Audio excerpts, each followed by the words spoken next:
4:30. Good evening, everybody. Call the Board of Commissioners meeting to order. Do we have a roll call, please? Commissioner Bingle. Here. Progress. Commissioner Blackman. Commissioner Copeland. Commissioner Outlaw. Here. Commissioner Powell. Commissioner Reddick. Commissioner Scott. Here. We have a quorum. Mr. Varner, anybody for public comments? Yes, sir. Ms. Carr would like to make a public comment. Also, before she does, if I would like to make an adjustment to the agenda. Yes, sir. If we could move the board approval of CBR agreement up to under between 5 and 6 after the approval of the minutes. That way CBR doesn't have to be on long. They're gonna be calling in, and so I just wanna make sure that they don't have to be on to the end of the meeting, if that's okay with the board. Okay. You need to make a motion. You on do. that. Okay. I'll make that motion that we amend the agenda to move board approval of CBR agreement after the approval of the minutes. All in favor of amending the agenda to move the Board of Approval for CDR agreement to have approval of the minutes, signify by saying aye. Aye. All opposed? Thank you, sir. Ms.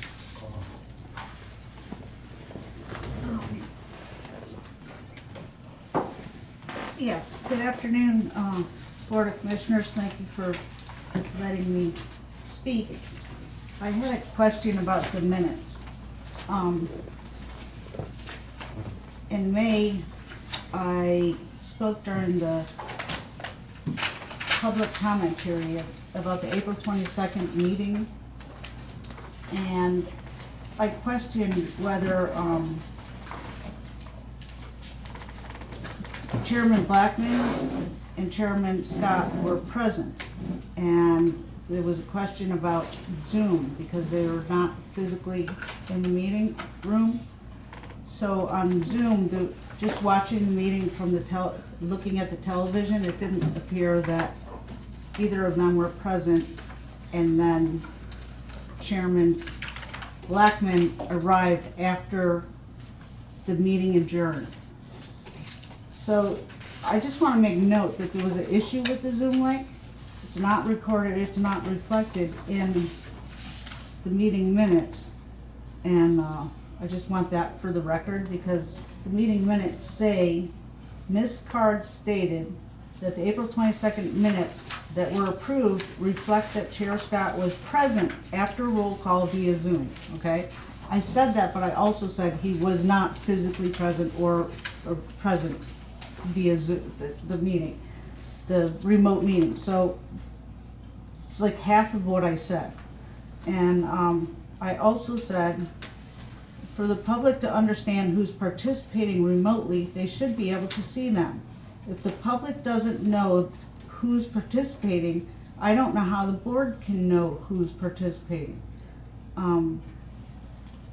So I just want to make sure I understand this, that the whole purpose behind a public body is to conduct business, the public's business in public view. Now, if I'm wrong, please correct me. I don't want any kind of, miscommunication. So thank you for letting me speak, and that's it. Thank you, ma'am. No, all of that? Okay. Thank you much.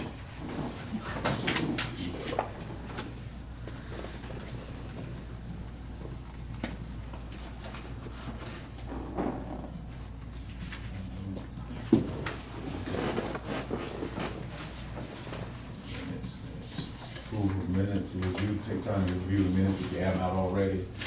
Already have one, area needs to be amended. And I was spoken to Stephanie about it, reference me being present, I was on Zoom, Yeah, so she will amend that. yeah, I fixed that already. That's the only miss that I had as well. Go back to. Anybody else with comments? questions about the minutes, besides the correction that need to be made about the attendance or about the presence on Chairman Powell? Make a motion that the minutes be approved with Commissioner Powell's amended correction. Second. All in favor of approving the minutes with the correction of the attendance of Chairman Powell, signify by saying aye. Aye. All opposed?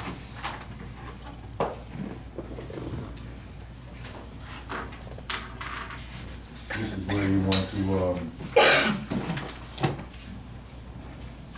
the, are they on? No, let's. We're trying to get her connected. Let's see.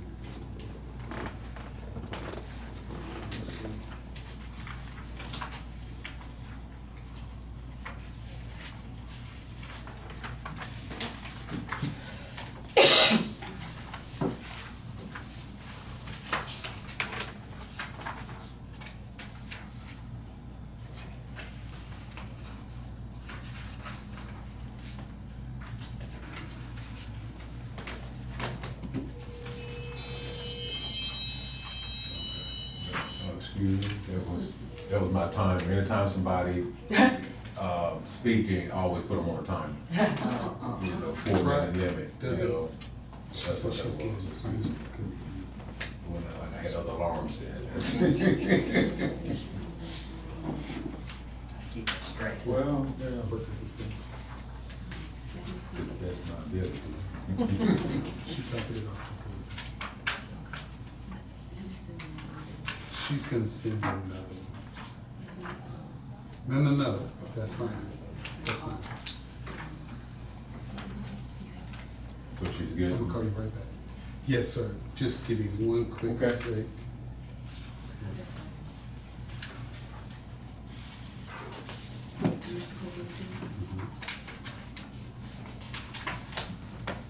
Is Jim Copeland on? That's what we get rid of that 17. Well, when he gets on, just like, we'll make a note of. Yes, please.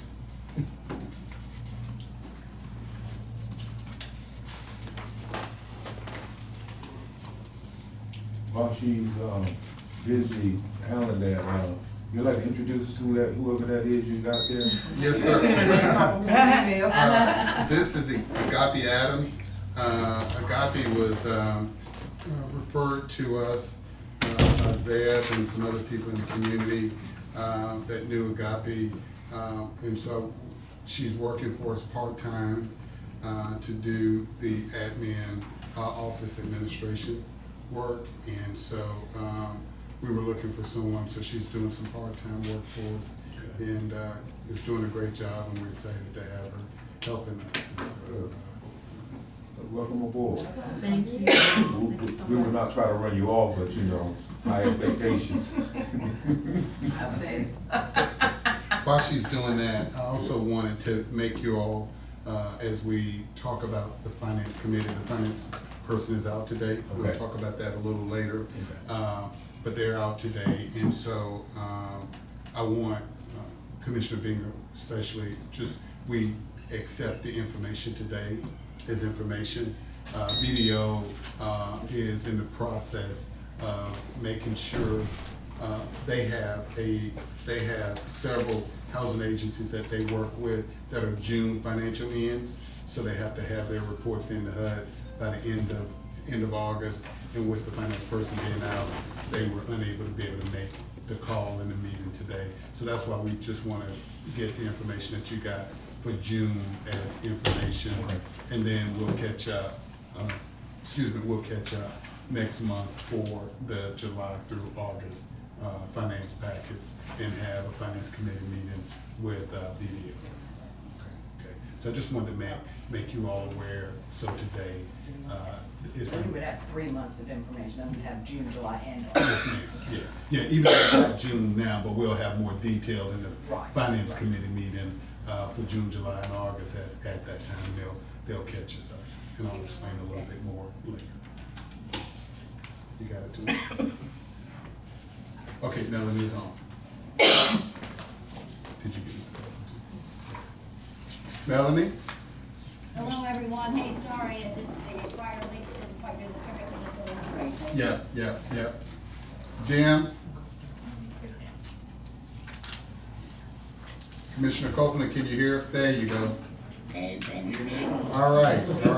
All right. I don't understand. I thought this was supposed to have been resolved. It was. We know what transpired. It was the, both links for this one and the finance committee. And, we got it. Okay. So they can see you? I'm looking at them, but they can't see you. Well, generally, the camera generally turns, I'll come over there. The camera generally turns by whoever's talking, and it just, I can see, I think, Jamie Norman, but I'd rather see other people. all right. Well, Melanie, Commissioner Scott, Melanie is on from CBR, and I just, wanted Melanie to introduce herself to the board and representatives, where you all can begin to put a name with a face. You all will see her in person in September. Okay. But Melanie, just kind of, quick overview and say thank you to the board for what we're going to pass in a few minutes. So we'll turn it to you. Absolutely. Thank you in advance, and we are looking forward to working with you, Bern. Just a quick, try to stick to the elevator speech. My personal history is I've been in the affordable housing business for 38 years. I've done a stint at a large housing authority. I did a stint at the HUD public housing front office for a couple of years, and now I've been with CBR for, I'm going on my 8th year. CBR Associates is the largest consulting firm that specializes in housing authority work. We do work directly for housing authorities as well as for HUD on behalf of housing authorities. So HUD also hires us to do work at housing authorities. And we have a special team that works on choice neighborhoods. We so far can proudly state that all of the choice neighborhood implementation grants we've applied for, we've been successful. We hope to keep that record up as we move forward. At any given time, we are working on several choice neighborhoods at various stages, and we are thrilled. We are really happy to have met Reggie, and when he told us that you guys were going to be procuring a consultant, we were thrilled to be able to submit an application to your solicitation. Again, thank you. Happy to answer any questions. Been doing choice neighborhood work since its inception, as well as the predecessor, which was Hope 6. So I've done it for a while, and happy to be working with you all. Melanie, hi, I'm Sabrina Bengal, I'm Commissioner Bengal, and thank you so much. We're really excited. Your reputation precedes you all, and I'm excited to have you on board. I do have one question though. What is the need for the transportation plan update, and why is it so cost heavy? And the reason I'm saying this is we have the former mayor of New Bern sitting at our table, who was a commissioner, as well as myself, who was an alderman. And we, have the original, the plan that we did, and we actually carried that to HUD and had HUD look at that and work with us, and they said it was shovel ready. They were very pleased with it. The problem was we couldn't do the application process because we couldn't get the housing authority on board at that point. So I'm just concerned, or I'm questioning why that and why it would cost as much to do that if we've already got a plan in place. Yeah, that's a great question, and the quick answer is, and I'll go into some more detail. The quick answer is because it's 10 years old, and once you're at 10, any aging of your transformation plan requires updating. So, for instance, you've got a lot of partners that were listed in that transformation plan. How many of them are still able to come to the table, make the same commitments? Will you be able to still have the same folks participating and leading in the people portion, the neighborhood portion? I presume you have very different people in some of the seats at the city. I presume the city was making some commitments, and I understand that the former mayor is there, but the current city officials would have to make updated commitments. So it's really a matter of updating everything. Might some of it be able to just transfer over? We're hoping so. Okay. But we have a design firm that we've worked with very, very successfully. Where our intention, they were in our proposal, they're called UDA, Urban Design Associates. They will come in, they've already read the transformation plan, they've done a lot of work in flooded areas, so that's another key asset that they bring to the table. But it's really a matter of revisiting. It will have to be much of it rewritten, but much of it can be still kept as long as the premise is the same. I think it's also important to say that because your needs assessment was 10 years old, that's going to also have to be completely redone. And the hope is that once we redo all those things, they will be current when the NOFO for the transformation, for the implementation grant comes out, and we can just roll much of that information in, and it'll already, much of it has been updated. Right. Is the pricing on that segment, though, a not to exceed price, and it may be less than that, or is that the total pricing? We put it in as a fixed price. Of course, if we get there and realize it's going to be a fraction of the work, you know, we'll sit down and have that conversation. We consider ourselves a partner with you all in doing this, but it will have to be refreshed. We suspect that it's going to take probably up to 9 months to get everything. You know, we've got holidays in there too, which is going to slow things down. We need to do all new assessments and then a bunch of community meetings that show that we've taken the new information, demonstrated to HUD that we've now taken that new information, refreshed everything as appropriate, and now have an updated transformation plan. I'll share with you, we did something very similar in Fort Worth. Fort Worth also had an outdated transformation plan when we were brought on. It was also about 10 years old.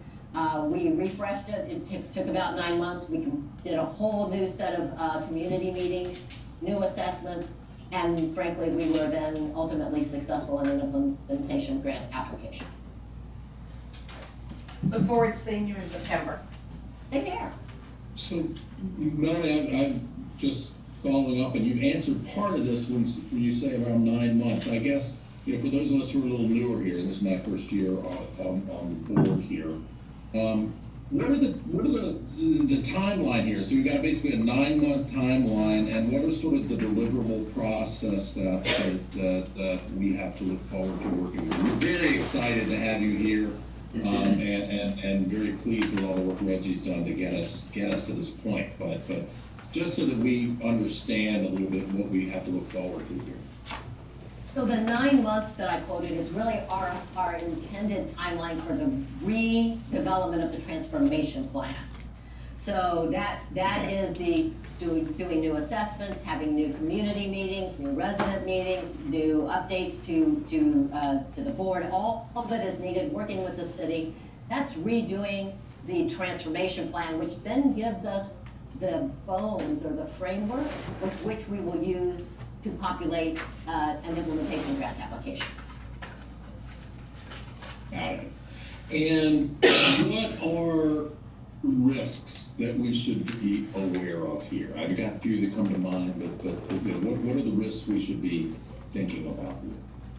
Well, I'll put it a little different way. There are always some challenges. I don't know if I call them risks, but there are always some challenges. If our ultimate goal is to be successful in an implementation application, then we really need to be focused on bringing partners to the table that will score the points in the grant application submissions.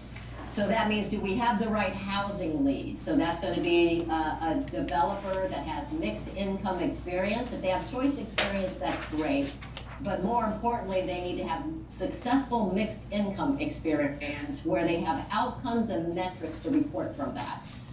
The people partner needs to be a data-driven case management partner at the table.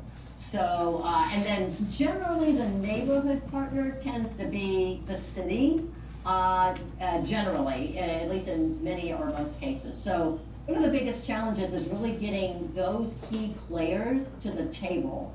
And then also a large part of your scoring has to do with the investments that are committed. So there's a requirement of the minimum, kind of a minimum CDBG requirement.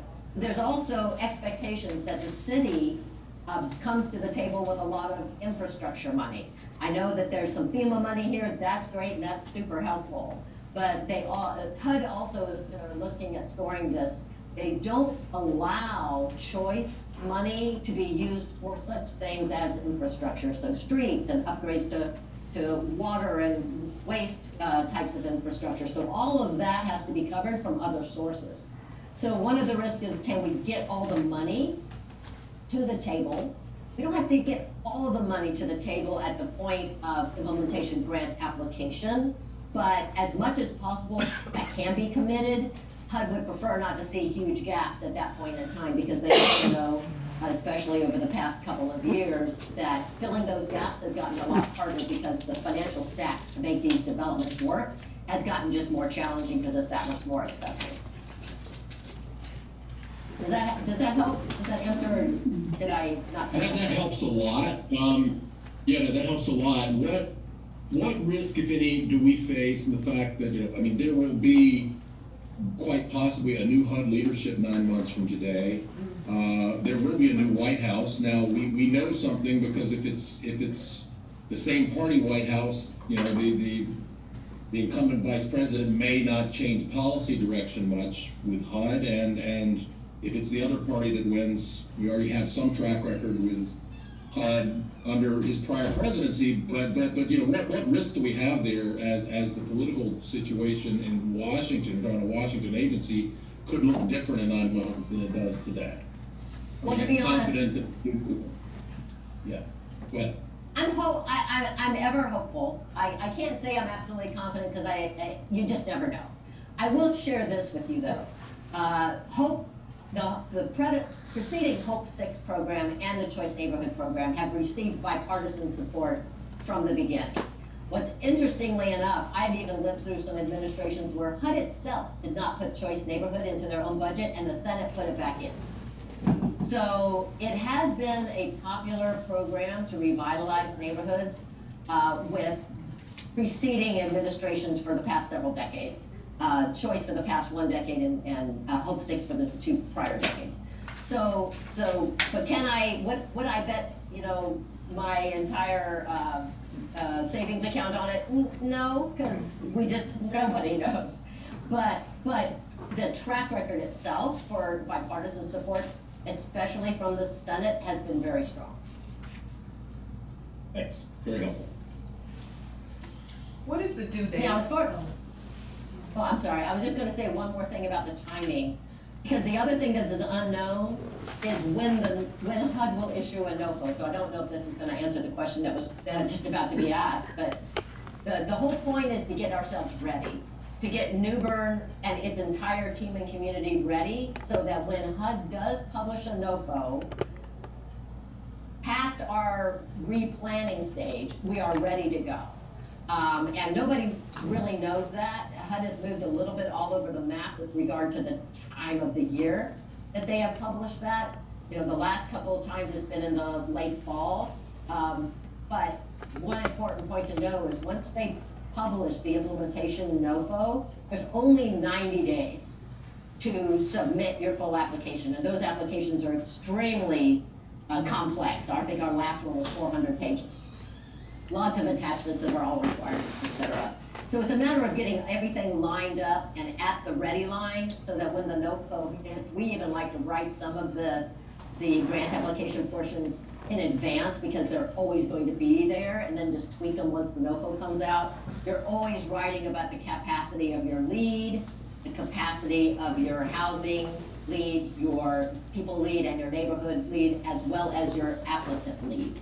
So all of those can be canned and packaged and ready for the NOFO to hit, and then tweaked thereafter. But it's a heavy lift once that NOFO hits. So it's really a matter of getting ourselves to the ready line, and we don't know when that will happen yet.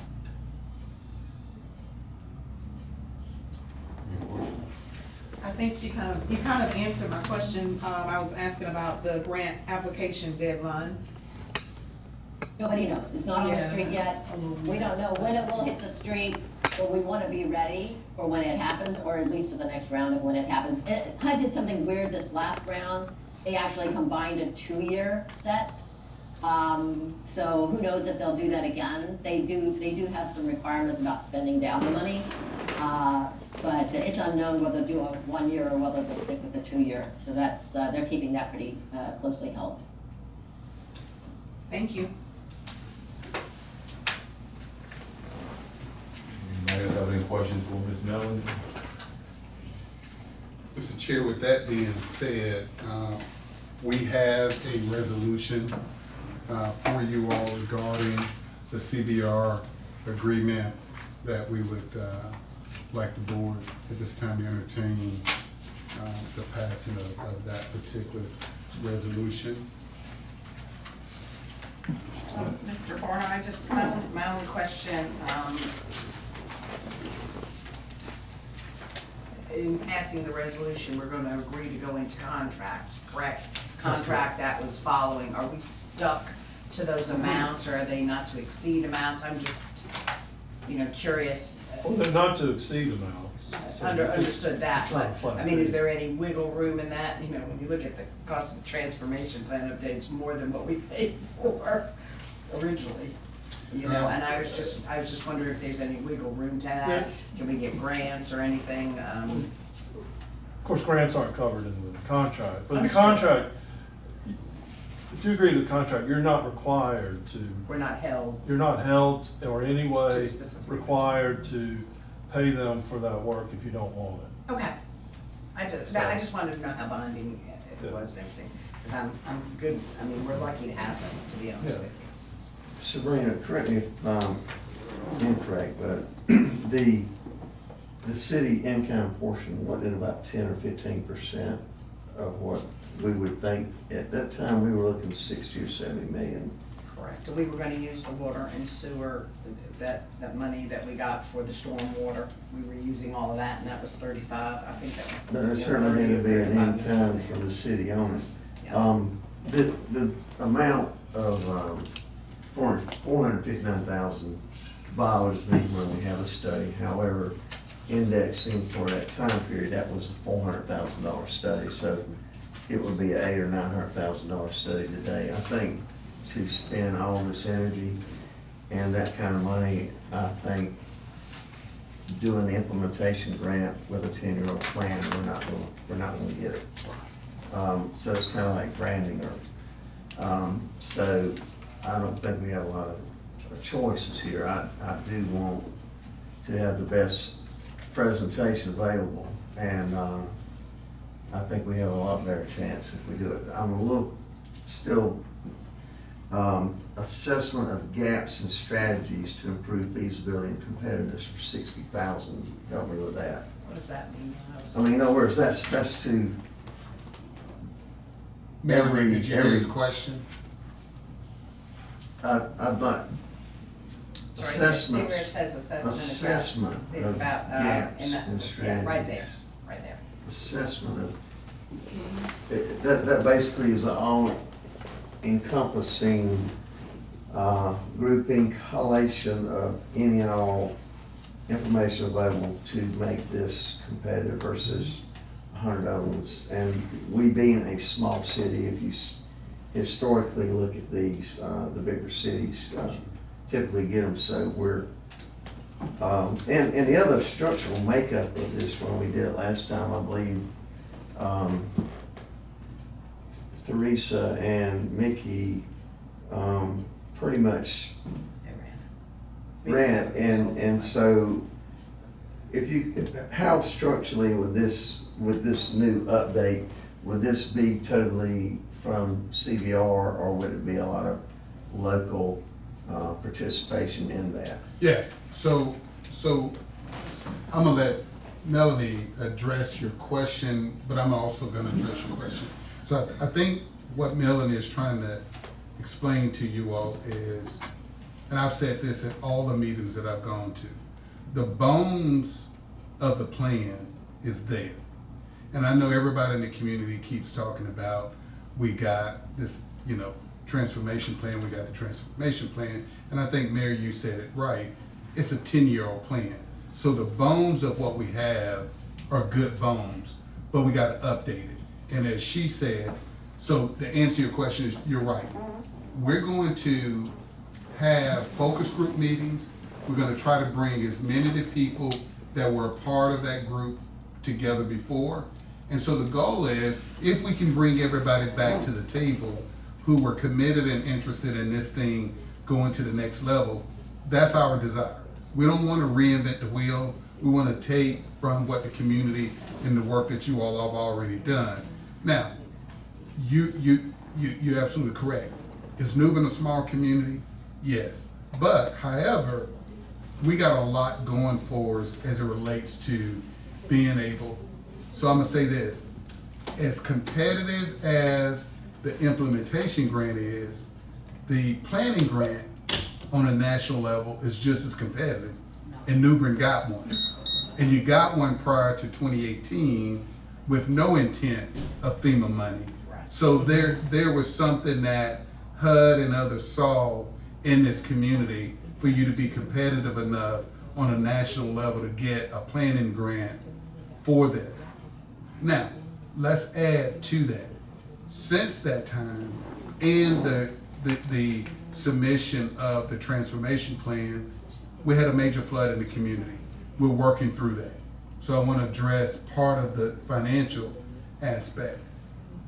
We have to, in order to advance the ball, we got to put together a master plan for redevelopment of the Trent Court area. SHPO won't move forward, FEMA won't move forward. The demolition is held up because of not having that master plan. So the combination of what we're planning to do is take a combination of the master plan that will be used for the CNI application and the master plan, which is the same, that's going to be used, that we submit to FEMA and the SHPO for the redevelopment. So this plan is going to be done to apply for both. FEMA has committed, because of that, we said to FEMA, as you all know, last year, we need funds to be able to do this master plan. FEMA has provided us $8.9 million to do this master plan. This portion to pay CVR to help facilitate that kills two birds with one stone, in the sense that we're getting our CNI done along with our master plan. That's one document. And it's being, for the most part, paid for by the FEMA money. So we're covered there. The gap in the assessments, what Melanie talked about as well, and that's where you all, as board members, come in. I mean, we gotta go into this community, and as you just said, Mayor, we gotta go back to the city. City councilman is here. We gotta go back to the city and say, city, you all committed funds years ago for this transformation plan that would ultimately be used as an implementation application. Alderman and the mayor, current mayor, has to come to the table to, as Melanie indicated, to commit local resources. Do we think they're willing to do that to make this project work? We're talking a mixed income, mixed use development for the redevelopment of the riverfront property. So the infrastructure component that she talked about, that has to be a component. That is where the city's contribution does come into play. Dana, that's where y'all pull as board members. I'm just gonna be candid. That's where y'all pull as board members come in, is you all gotta help carry and lift that load for us to go to the community and say, in order for us to get, as Sabrina said before, if we apply for $30 million in CNI money, and we have $40 million coming in from FEMA, we gotta be able to go to the community and say, are y'all willing to help us get this additional $30 million for 10%, 15% to go towards infrastructure?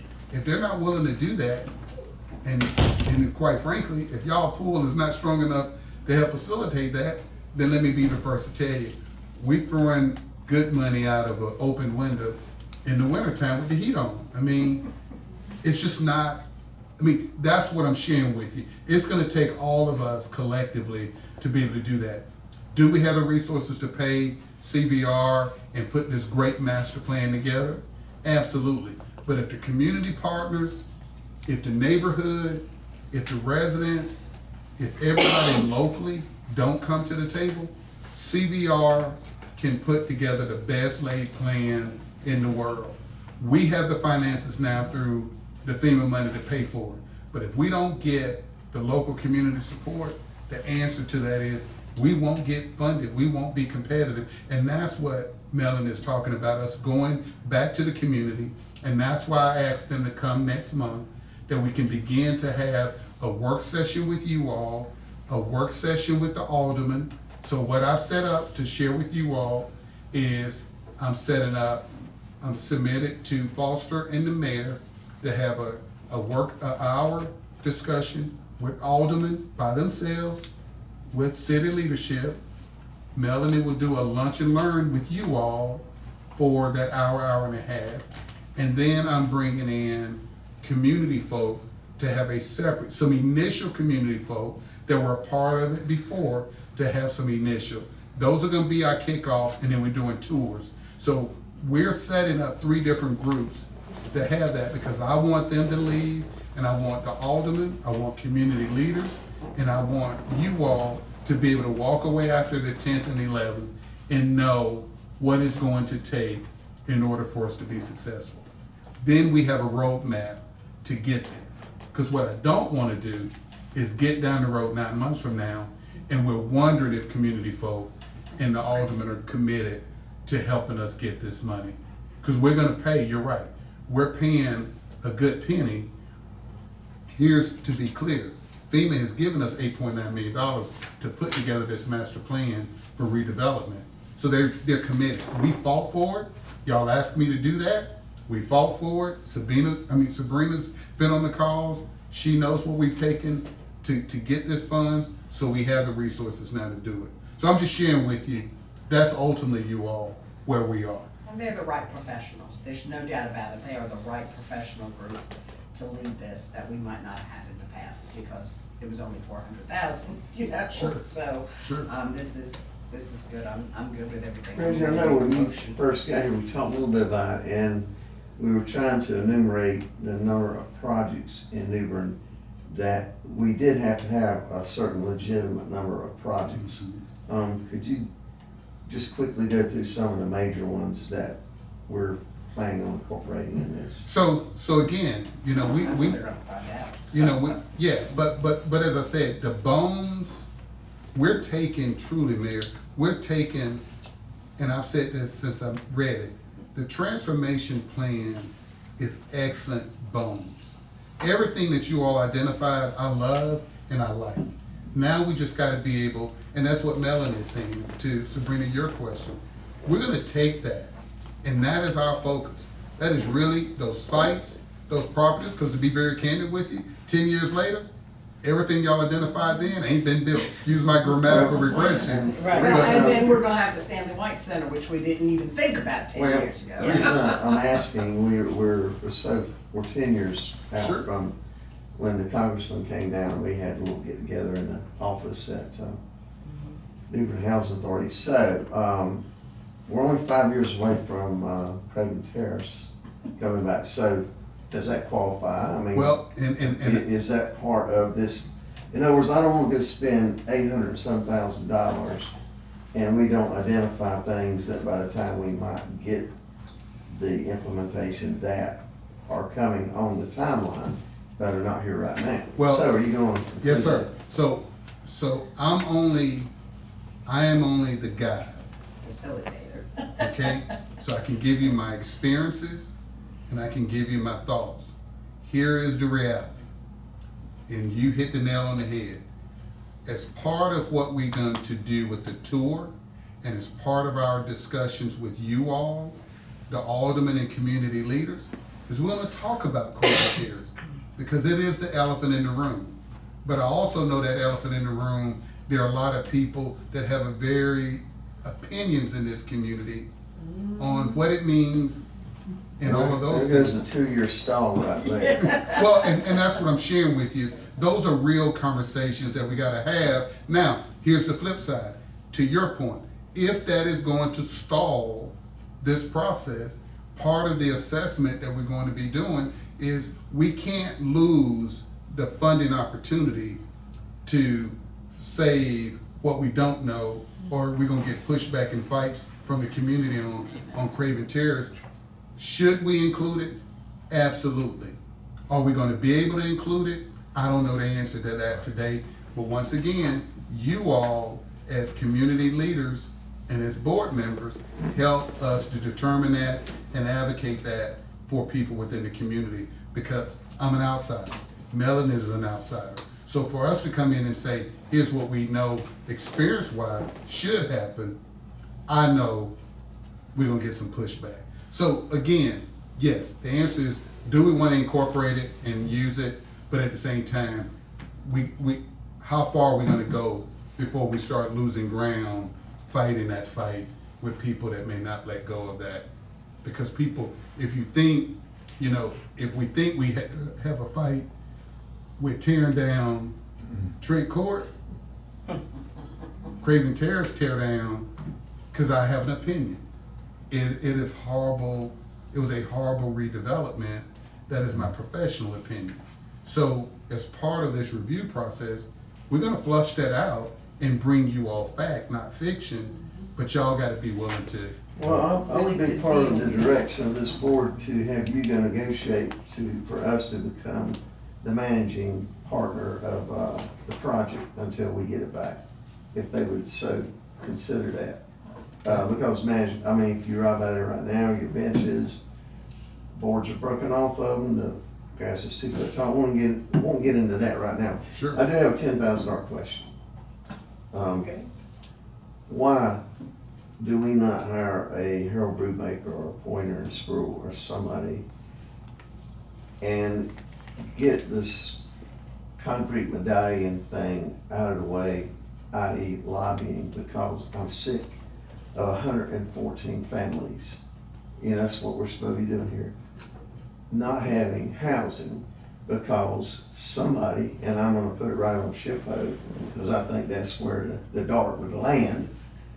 Why don't we figure out somebody that can effectively go up there and get SHPO on board, and it might take a lobbying effort to do that, so that we can help 114 people, families that are more valuable to me and should be to the entire city than a bunch of concrete.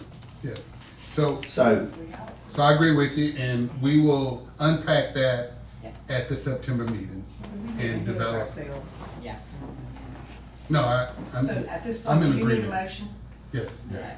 I'd like to make a motion that we approve the resolution 08.24.05. It's actually now 01. It Okay. will be 01 because it's the first one we've done. Okay, so today, it's, I'm since sorry, we rearranged. 08.24.01, and approving the contract for professional services agreement.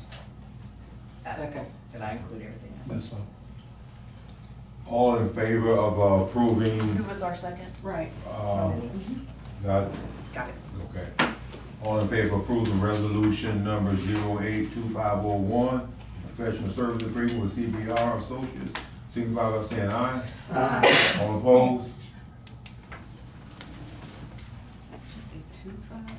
Oh, one. Oh, oh, one. Yeah, oh, one. 082401. Instead of 05, it's 01.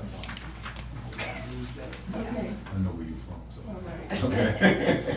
Thank you, sir. Thank you, Melanie, for. Thank you, Melanie. and Thank y'all for the dialogue. Thank you, Madam. Yeah. Great out. Yeah, thank you for the dialogue. Thank you all so much. I look forward to seeing you in person here in just a matter of weeks. Bye-bye. And I'll also like to, even though Melanie's trying, she will be, thank you all for approving them. We got our first meeting tomorrow that they're gonna be a part of.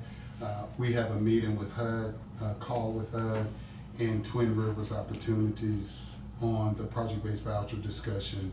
And CBR's gonna be on that call with me tomorrow. So I intentionally set it up for tomorrow, knowing that we would approve this today.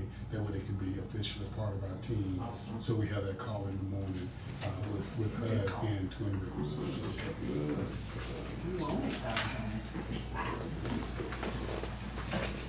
So you said, Mr. Bonner, we'll have, finance information versus, Yes, sir. So you all have the July information. Got it. As I indicated, we will have in the September, Okay. we will have all of the other updates in the finance committee meeting prior to. Okay.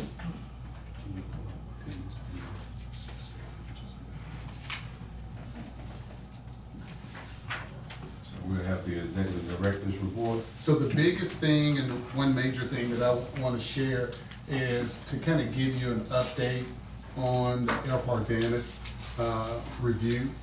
So as you all know, we did you all approved for us to work to do the assessment of the building. The city and the alderman, the city approved for us to use some of the brownfield money that they have, that they spent to do the assessments there for the brownfield assessments as well. And so all of that has been complete. What you have in front of you is some opportunities and options. We sent this to you by email, so it's a better looking review. But what we have is an option that we can do some townhomes, and if you go back, go back to the picture of those houses. So what the architect did is using the historical community kind of houses that already exist, what they're basically, now, again, they'll be updated, but that gives you an example of what we are talking about, is that if we took something Flow of the street. yeah, it would take something similar to that. Now you can go up to. So what we did is so this is the current footprint of the school, and so as you see from there, we got the footprint of the units there. We have the additional. So on West Street, we could do some townhomes there, similar to those houses. They're kind of like row style houses, but upstairs and downstairs, continue to go on. Then the other part is, besides those, we came up with some connected attached townhome designs, which gives us a little bit more unit mix, being able to facilitate there, so that way we would still have units here and then additional units there. The footprint would generate, I think the total number, So the number of spaces,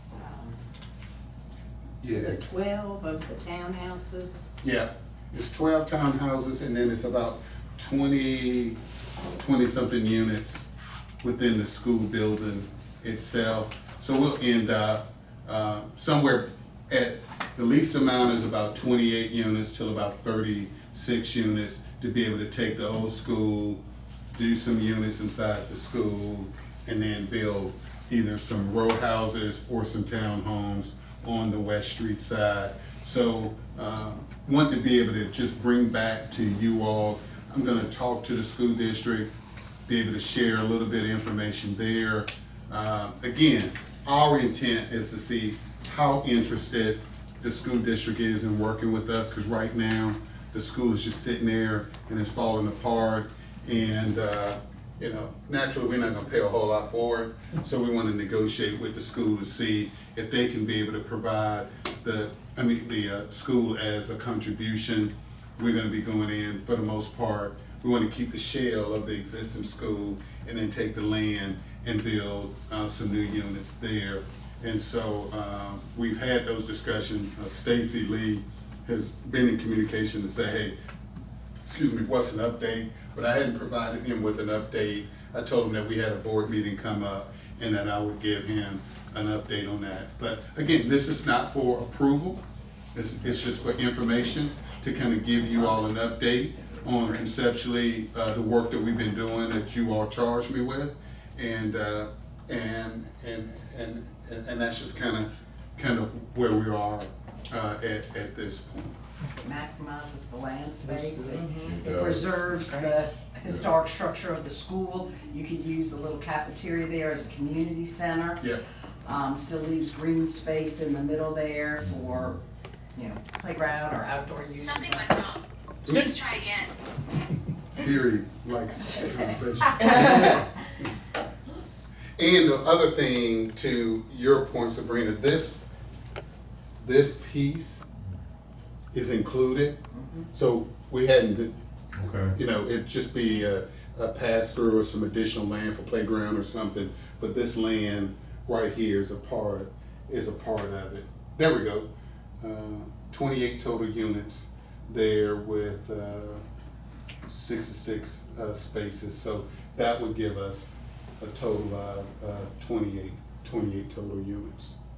But it would take the classrooms, which are pretty open, and be able to really do some nice designs. And I think, kind of going back to what we were talking about with Craven Terrace, it would give us a chance to be able to really demonstrate. And then it also explains, as you were asking, Dana, what do we plan to do as part of the transformation plan? Or the implementation plan. This is incorporating that into the updated implementation plan, that this would be one of the projects that we would utilize the monies for, is to be able to take this historic school property and be able to redevelop it and provide additional housing for people that's moving out of Trent Court over here as well. And so, that's the kind of thing that I think will get the community excited, to be able to show the demonstration of revitalizing existing properties within the community. It's good. Would they get first priority? Absolutely. Okay, good. Yeah, and our goal is to continue to create a mixed income, mixed use throughout the community. And so, as you're saying, the residents that live at Trent Court would be the first ones, and that's part of the discussion with Cynthia and her group tomorrow, is to be able, as we begin to build these units, transfer and then give a project-based voucher to these new units for the residents that's moving out of Trent Court. And then that way we got market rate along with subsidized, and nobody would know the difference between the two, but the residents would not be paying any more than the rent that they pay on their units now for these brand new units. That is awesome, and psychologically, one thing that's really powerful about that's less than an 8 to 10 minute walk from where they are now. Yeah. That kind of plays into people being open and receiving to what's taking place. Yeah, and I think to Dana's point, I think, as we lay out these plans and we're able to get the resources and we begin that redevelopment, and whether acquiring property or building new property, it will begin to dissipate the resistance that we get from people. If you said, hey, in 5 years, we need to look at demolishing, Craven Terrace. I'm just using that as a discussion point. But if you see progress, people hear it. But I think when they start to see, the Housing Authority is really serious about doing quality housing, because some people feel like, because low wealth, I don't say low income, because low wealth families are moving in there, that those units need to be substandard, and that's not what we're talking about. We're talking about building high quality units that are sustainable, that have design characteristics that everybody can be proud of, and that's not. For today's families. Exactly. Families, not the way it was. That's right, because you gotta keep in mind, HUD did not consider, HUD was created in 1937, HUD did not consider until 1994 air conditioning units in public housing as a need. Prior to that, they looked at it as an amenity, a luxury. And in '94 is when they got on board and said, not just in the South, but period, that air conditions are an acceptable item, and before they looked at it as an amenity. In fairness, up until 1994, the University of North Carolina at Chapel Hill did not consider residential dorm air conditioning.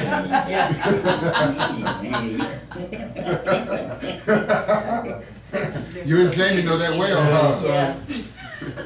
That's right.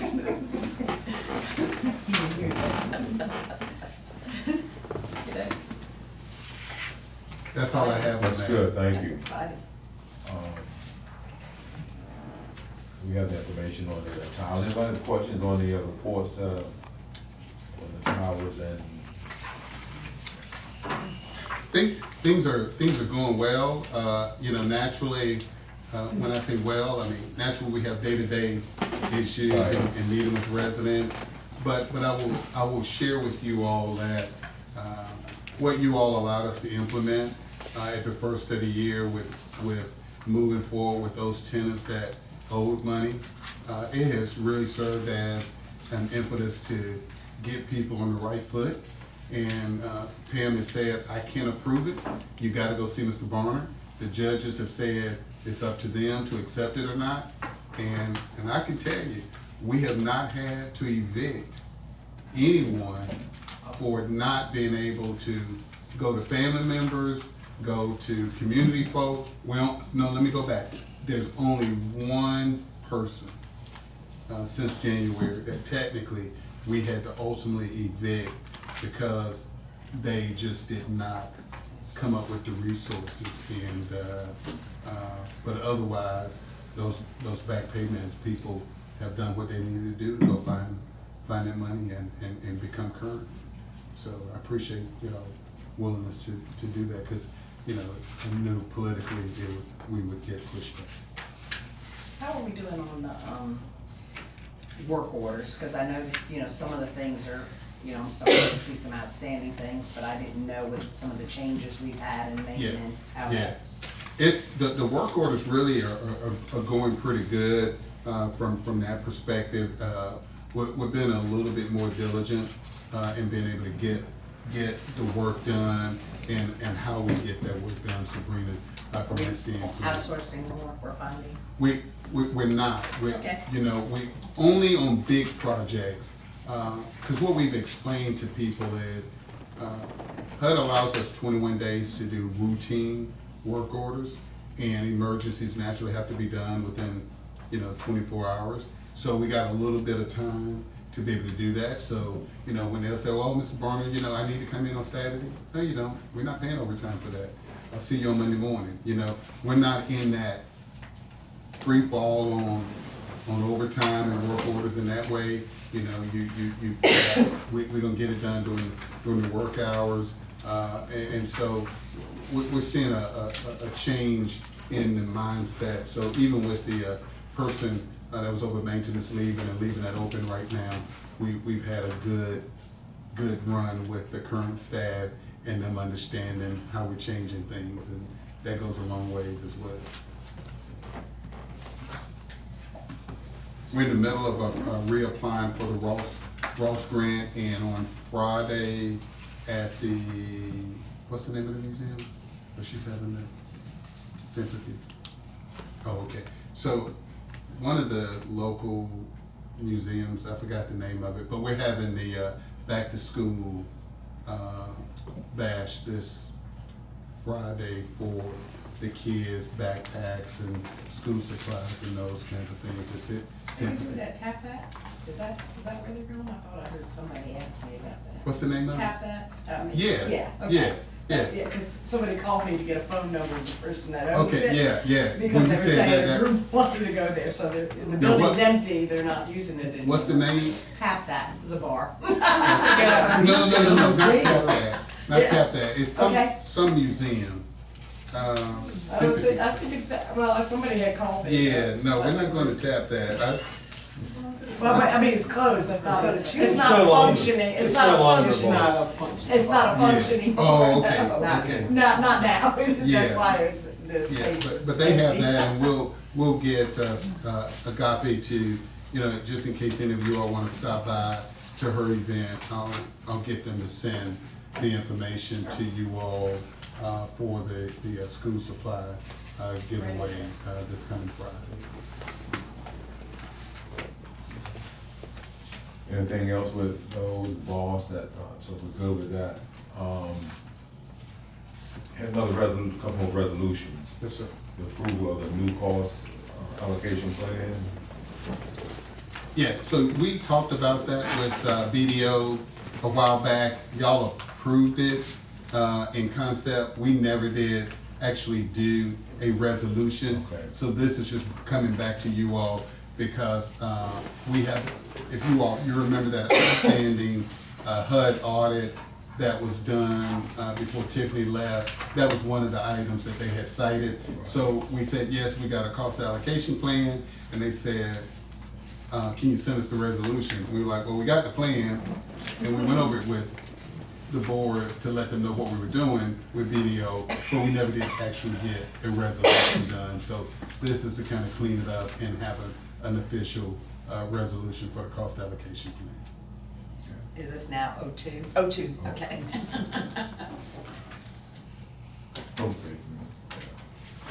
I'm happy to make that motion that we adopt the resolution number 08.24.02, approving the cost allocation policy. I second. All in favor of approving their resolution number 08.24.02, cost allocation policy, signify by saying aye. Aye. All opposed? Thank you.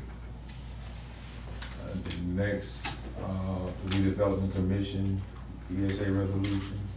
Yes, sir. So, what you have before you are the 3 houses that are on Walt Bellamy, that, this is to authorize me to move forward with the redevelopment commission and, funders to be able to facilitate it. The redevelopment commission last week voted unanimous to approve, the PSA. We had our attorney, through Warden Smith, as well as the city's attorney, review it, and all parties have agreed to the final document that you all have before you. So that was negotiated. We're all in agreement with it.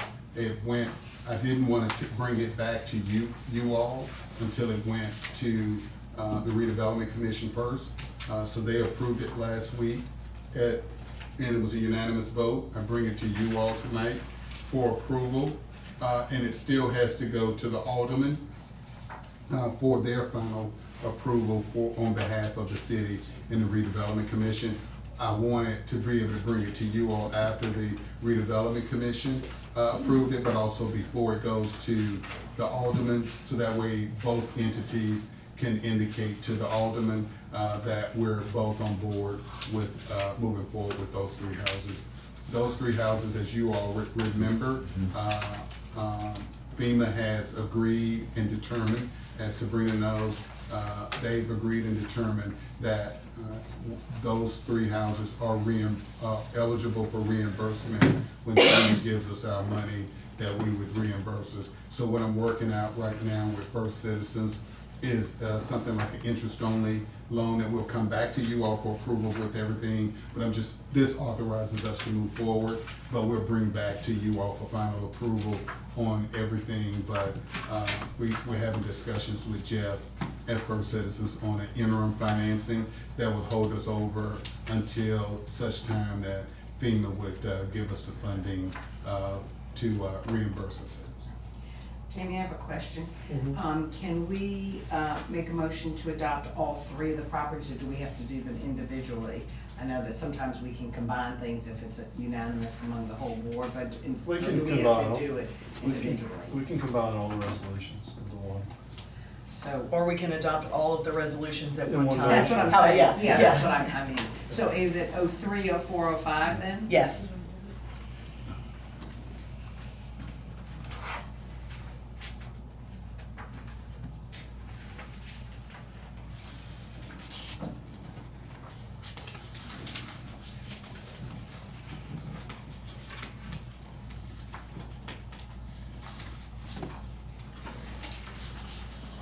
That motion. Entertain a motion to, approve the, resolution of the purchase of the properties, resolution number 08.24.03, 1.04, and .05. So moved. Second. All in favor of, signify by saying aye. Aye. All opposed? All right. After it's approved by the alderman, will you come back to us, I know the financing plan, but also a rental plan on how Yes, that ma'am. all looks? And that's Okay. part of that discussion tomorrow with Okay. Twin Rivers. So if you know any board members after tomorrow, I'll call you and let you know.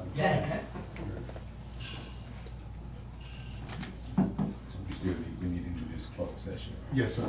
Yeah. I'll entertain a motion for the closed session, discuss personnel, discussions, pursuant to North Carolina General Statute, I guess it's 143-381-11A6. I'm very proud That's of you. correct. Thank you. You go. That's good. I make that motion. All in favor of going to closed session to discuss the personnel discussion, signify by saying aye. Aye. All opposed? All right, going to closed session then.